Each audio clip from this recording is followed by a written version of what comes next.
kita masih bertemu matahari, kepada rumpun dilalang, kepada bintang gemintang, kita dapat mencoba meminjam catatannya. Sampai kapan kegerangan waktu yang masih tersisa, semuanya menggeleng, semuanya terdiam, semuanya menjawab tak mengerti. Yang terbaik hanyalah segera bersujud, mumpung kita masih diberi waktu.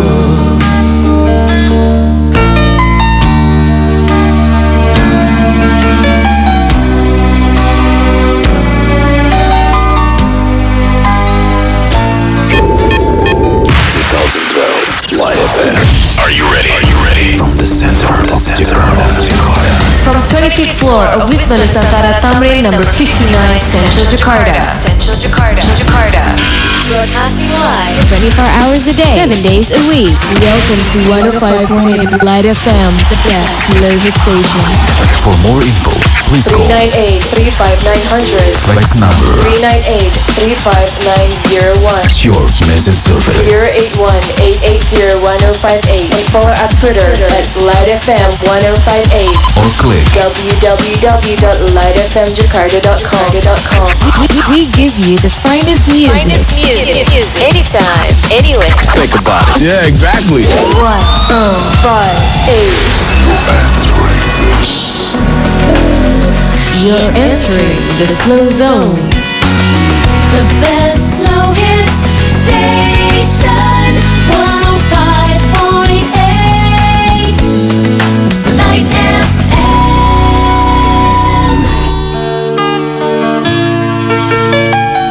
105.8 Light FM, the best slow hit station. Light audience, Anda masih bersama dalam acara berproses menuju kesejatian diri, dan kita akan bergabung lagi dengan Siwo Agus Hidayat di Salatiga.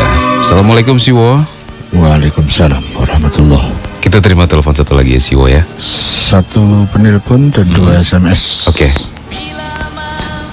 Assalamualaikum. Waalaikumsalam. Waalaikumsalam, dengan Pak siapa? Warahmatullahi wabarakatuh. Waalaikumsalam. Mas Usman ini namanya. Siapa? Pak, saya Hairul. Khairul namanya Pak Siwo. Khairul Usman. Khairul Iya, Usman, betul. Hairul Usman. Di mana? Ini lagi-lagi menikmati kemacetan Jakarta ini. Ya. Oke, silakan Pak Khairul Usman. Yang saya ingin tanyakan tidak ada hubungan dengan kemacetan ini, tapi berkisah tentang daging kurban. Tentang Tadi siang saya ada dialog beberapa orang yang berhak menerima daging kurban itu. Nah, salah satu yang terangkat bahwa daging kurban itu tidak boleh dikasih ke non muslim dan begitu. Saya cuma ingat sebuah ayat yang begini, bahwa keberadaan seorang Islam itu sebenarnya membawa rahmat bagi seluruh alam semesta. Jadi mestinya apa yang dilakukan oleh seorang muslim itu membawa manfaat, membawa kedamaian, termasuk ketika dia berkorban itu tidak mempersoalkan apakah dia itu muslim atau non muslim. Saya mohon pencerahan Pak Siwo dalam hal ini. Terima kasih. Assalamualaikum warahmatullahi wabarakatuh. Waalaikumsalam warahmatullahi wabarakatuh. Ya, itu Siwo pertanyaan dari Pak Khairul Usman. Di Lanjut. SMS ya. SMS ini ada yang dari Rahmat di Karawang, Siwo. Yo. Jika nurani ada di dalam hati, lalu nafas ada di mana? Nur nurani ada di dalam hati. ada dalam hati. Lalu nafas ada di mana? Ya, lalu nafas ada di mana? Kemudian satu lagi Siwo. Ya, Assalamualaikum Siwo. Siwo, saya mau nanya, apakah yang darinya ini nggak ada lagi namanya Siwo? dari? Halo, Siwo. Tidak ada namanya nih Siwo. Dilompati yang ada namanya. Dilompati aja Siwo ya. Ya. Dari Ibu Tuti nih Siwo di Ciputat. Ibu Tuti. Apa arti kurban bagi Siwo? Oh, apa arti kurban? Ya. Ya, itu Siwo ya. Yuk. Ya, cukup. silakan Siwo. Nih, teman-teman, kita masuk sesi kedua nih. Dari Mas Khairul Usman, beliau mengangkat topik tentang daging kurban bolehkah dibagikan ke non-muslim. Kemudian beliau mengkaitkan dengan ayat, kemudian beliau punya pendapat. Ya, yang bisa saya sharingkan begini, Mas Khairul Usman. Topik yang panjenengan angkat itu masalah fikih. Fikih itu masalah hukum. Ya. Jadi hukum itu terkait dengan wajib, haram, sunnah, makruh, mubah atau boleh. Ya.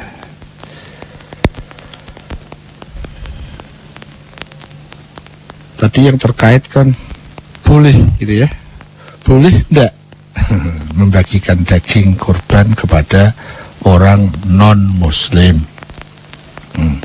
Saya tidak ingin masuk ke kasusnya. Saya merasa lebih penting saya masuk ke metode, cara berpikir, metodologisnya. Saya merasa ini lebih penting ketimbang kasus yang diangkat. Yang pertama, ini adalah topik di wilayah fikih.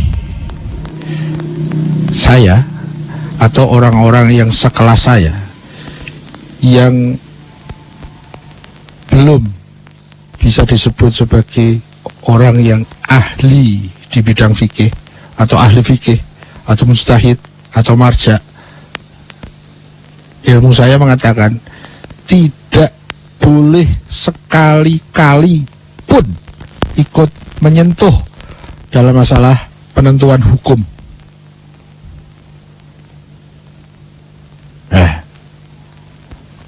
Baik itu merujuk ke ayat, baik itu merujuk ke hadis, baik merujuk ke apapun. Kalau saya bukan ahli fikih, saya tidak boleh ikut campur dalam masalah penentuan hukum-hukum fikih terkait dengan apakah ini wajib, apakah ini haram, apakah ini sunnah, apakah ini makruh, apakah ini halal, apakah ini boleh atau tidak boleh. Ya, ilmu saya mengatakan saya tidak mempunyai kapasitas, saya tidak punya kewenangan sedikit pun untuk menyusun ayat-ayat atau menyusun hadis-hadis kemudian mencoba menyimpulkan hukumnya. Kenapa? Karena itu adalah wewenang orang yang ahli di bidangnya. Kalau saya ikut-ikut dengan segala niat baik, tapi caranya salah. sepanjang ilmu saya mengatakan seperti itu. Kalau contoh kecilnya begini, yang berwenang memenuhi syarat untuk menetapkan hukum lalu lintas, ini boleh parkir atau tidak, ini boleh belok atau tidak, ini boleh melanggar marka atau tidak, di sini berapa kecepatan maksimal, ini harus pakai helm atau tidak, itu wewenang tim perumus yang ada di Polantas.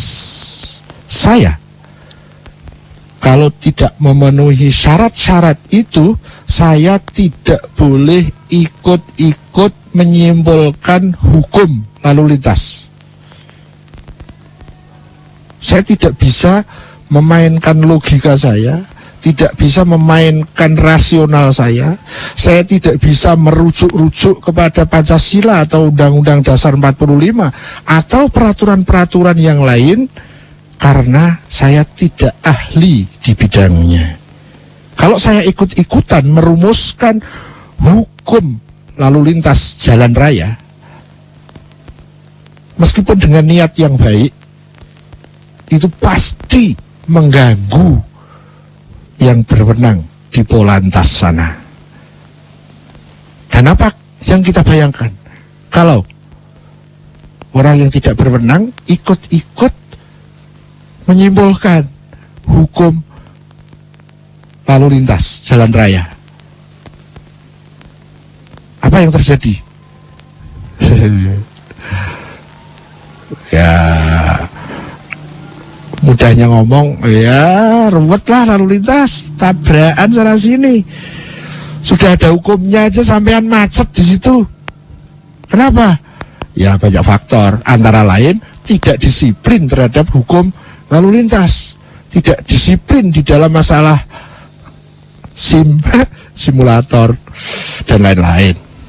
Ya, banyak faktor. Tapi salah satu faktornya adalah karena kita tidak disiplin terhadap hukum lalu lintas, atau kita ikut merumus-rumuskan hukum lalu lintas, jadi kacaulah hukum lalu lintas jalan raya.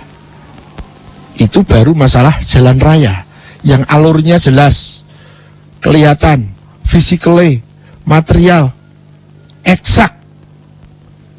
Loh, apalagi kok yang kita masuki ini masalah spiritual, yang kita masuki ini masalah peribadatan, yang kita masuki ini wilayah-wilayah yang terkait dengan bagaimana semestinya hukum-hukum agama, hukum yang mestinya terkemas di dalam nilai-nilai ketuhanan. Bagaimana mungkin kita yang tidak mempunyai syarat di situ ikut-ikut? Ya, yang saya sharingkan sekarang ini adalah bagaimana cara berpikir kita, bagaimana metode kita, bagaimana metodologi dalam masalah ini. Saya tidak masuk ke kasusnya, karena menurut saya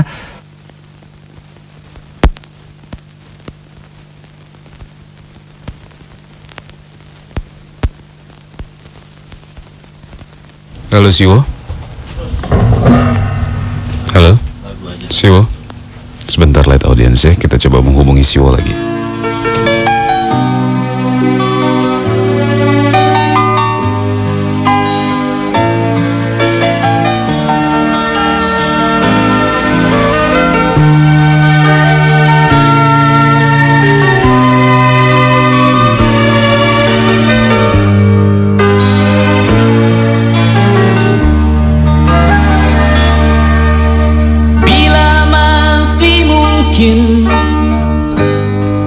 Kita menorehkan bakti atas nama jiwa dan hati tulus ikhlas. Mumpung masih ada kesempatan buat kita mengumpulkan bekal perjalanan abadi. Ho ho ho, du du du du du du, du du du du du. Halo Siwo. Ho ho. Siwo. Assalamualaikum Siwo. Waalaikumsalam. Maaf Siwo, terputus Siwo. Berarti ini pengalaman baru buat Mas Re. Iya, silakan Bisa Siwo. kita lanjut? Silakan Siwo, monggo. Ya, tadi sampai mana kalau boleh tahu? Tadi sampai di itu loh Siwo. Pertanyaan dari Bu Tuti kalau nggak salah Siwo. Dari peraturan-peraturan itu Siwo. Kalau kita nggak bisa ikut intervensi lah dalam peraturan itu, membuat peraturan sendiri. Jalanan sudah ini macet masih ya. di topiknya Mas Osman ya? Mas Usman kayak Siwo. Tentang daging kurban tadi Siwo. Ya. Hmm. Jadi begini, saya mohon maaf kepada Mas Osman, tapi sekaligus terima kasih diangkat masalah ini. Tapi terpentingnya bukan di kasus ini, tapi yang lebih penting adalah bagaimana kita membangun cara berpikir dalam hal-hal seperti ini. Ya, itu yang saya anggap lebih primer. Kasus yang diangkat Mas Osman itu hanya sekunder saja, ya. Jadi kalau mau simpelnya begini, bolehkah kita membagikan daging kurban kepada non-muslim? Itu jawabannya harus merujuk kepada ahli fikih. Kita tidak boleh ikut-ikut menyimpulkan hukumnya boleh atau tidak. Dengan itu maka hukum fikih akan menjadi mudah, tidak ruwet seperti sekarang. Kenapa? Karena semua ingin ikut menyimpulkan seperti saya dulu. Sekarang nggak berani. Ya, jadi jawaban saya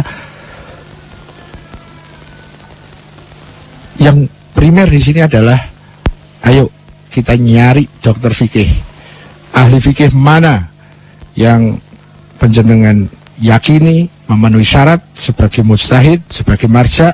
Setelah itu kita merujuk keputusannya kepadanya. Dan yang lebih penting, kalau kita tidak memenuhi syarat sebagai mujtahid atau sebagai marja, seyogianya, semestinya kita tidak ikut duduk di kursi itu, karena ya efeknya akan sangat tidak baik. Seperti yang sekarang ini, centang perenang tentang hukum fikih.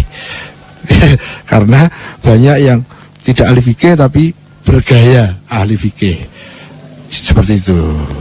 Kita lanjut ke Mas Rahmat di Karawang. Jika nurani ada di dalam hati, lalu nafas ada di mana? Nah, gimana ya? Kira-kira ya? Saya akan mencoba begini.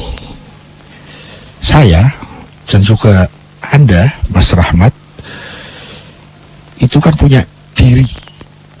Ada diri yang jasmani, ada diri yang rohani, ada yang fisik, ada yang non fisik, batiniah.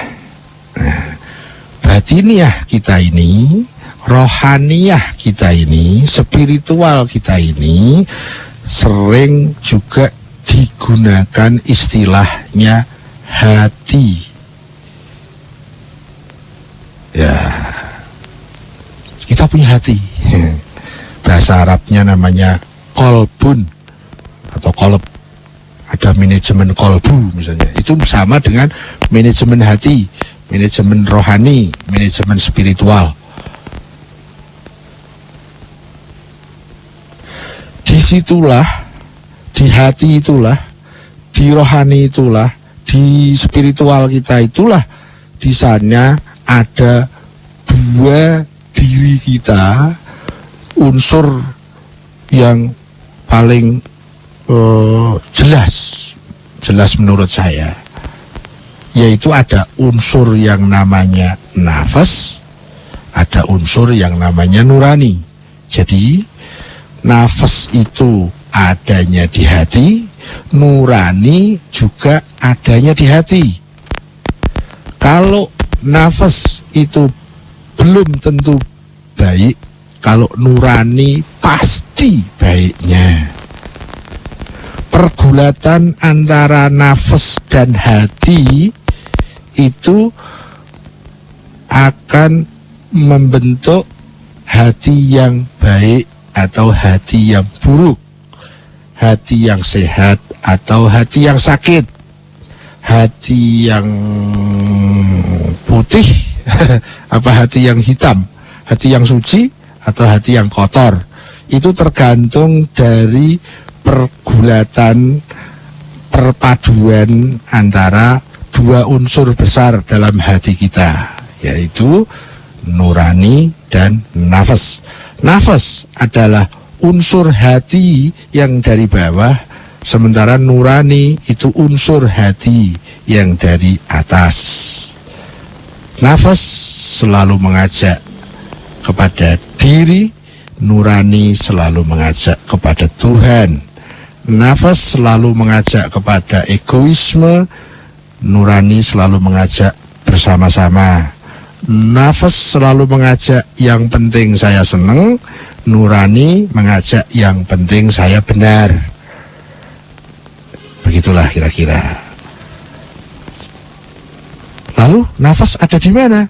Ya ada dalam spiritual kita, ada dalam batiniah kita, ada dalam batin kita, ada di hati kita. Kalau hati kita kemudian yang menjadi pemimpin itu adalah nurani, maka hati kita menjadi hati yang baik. Tapi pada saat hati kita lebih menang nafasnya, sehingga nafasnya yang jadi pemimpin, maka hati kita menjadi hati yang tidak baik, hati yang egois, hati yang buruk. Nah, nanti kan ada sebutan hati yang sakit, bahkan ada hati yang sampai didiskualifikasi gitu ya. Hati itu berbeda-beda. Mana yang menjadi faktor penentu, oh hati ini baik, hati ini buruk?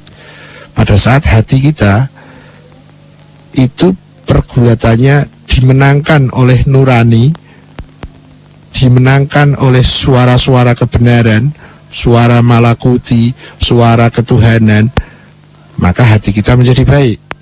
Tapi pada saat pergulatan itu dimenangkan oleh nafas, maka yang menjadi pemimpin diri kita itu adalah unsur dari bawah, unsur hayawani, egoisme, maka hati kita menjadi buruk, hati kita menjadi sakit.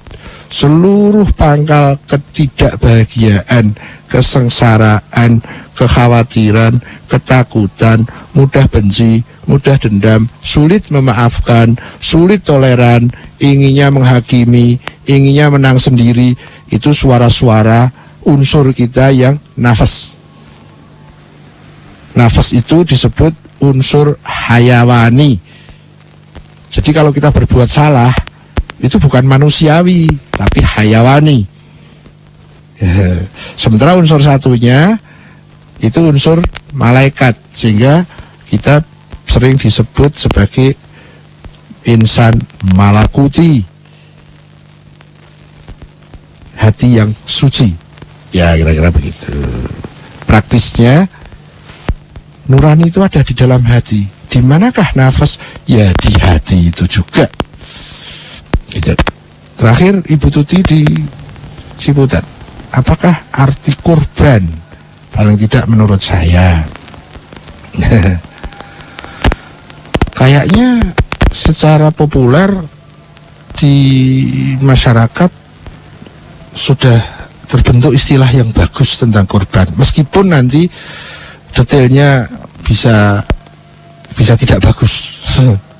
Tapi pada makna populernya kayaknya hampir sama, yaitu seseorang yang merelakan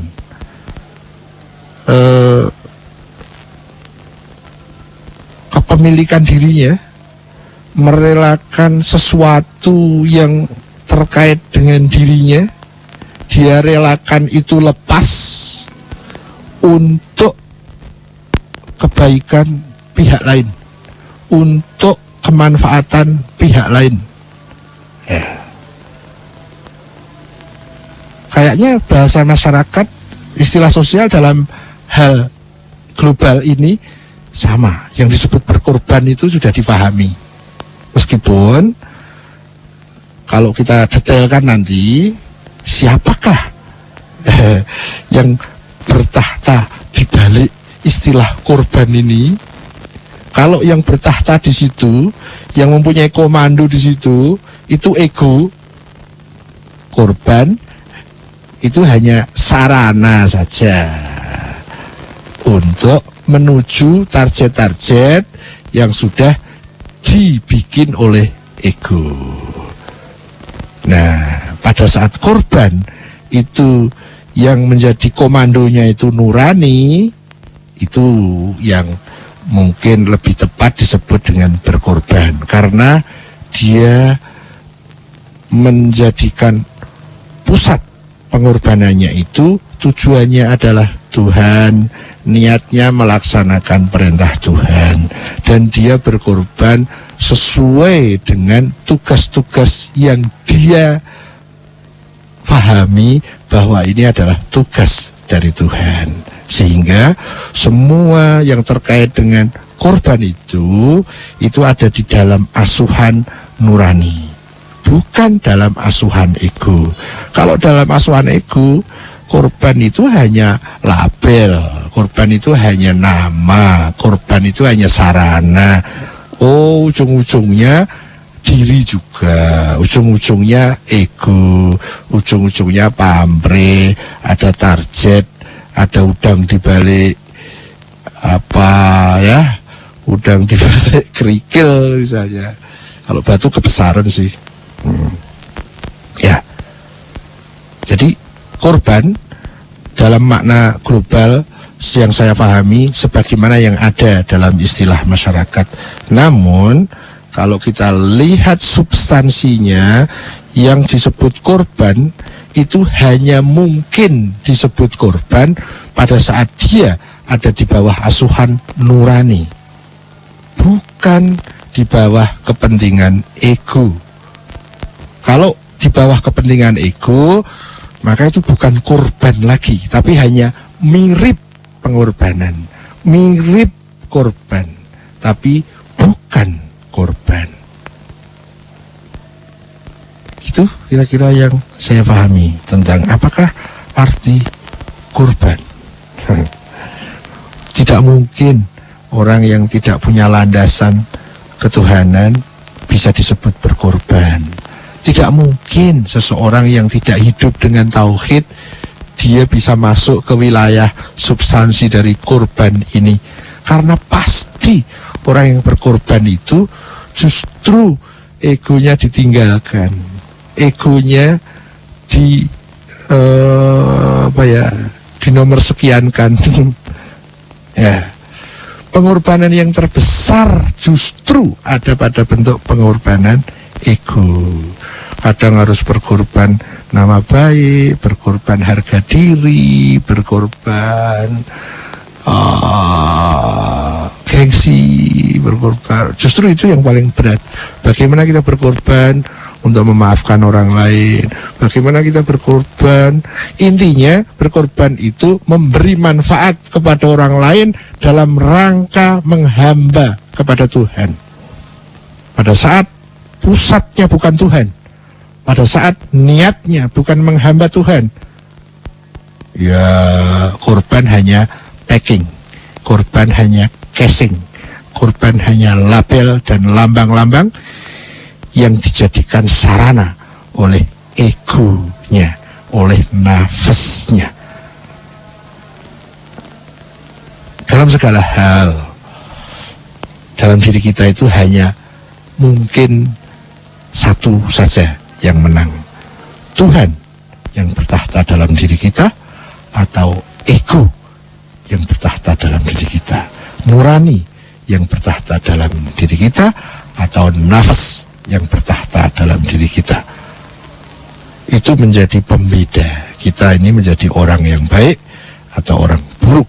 Kalau mau membangun orang menjadi baik, diri kita menjadi baik, keluarga kita menjadi baik, bangunlah di sektor ini. Kalau ketinggalan sektor ini, semakin cerdas semakin bahaya, semakin pandai semakin bahaya, semakin jenius semakin bahaya, semakin sarjana semakin bahaya, semakin komandan semakin bahaya, semakin penguasa semakin bahaya, semakin cantik semakin bahaya, semakin tampan semakin bahaya, semakin kaya semakin bahaya. Intinya pembangunan diri, pembangunan bangsa, pembangunan keluarga, pembangunan masyarakat, pembangunan budaya ada di sini. Bagaimana kita mengeksplorasi nurani, mendidik egoisme, mendidik nafas.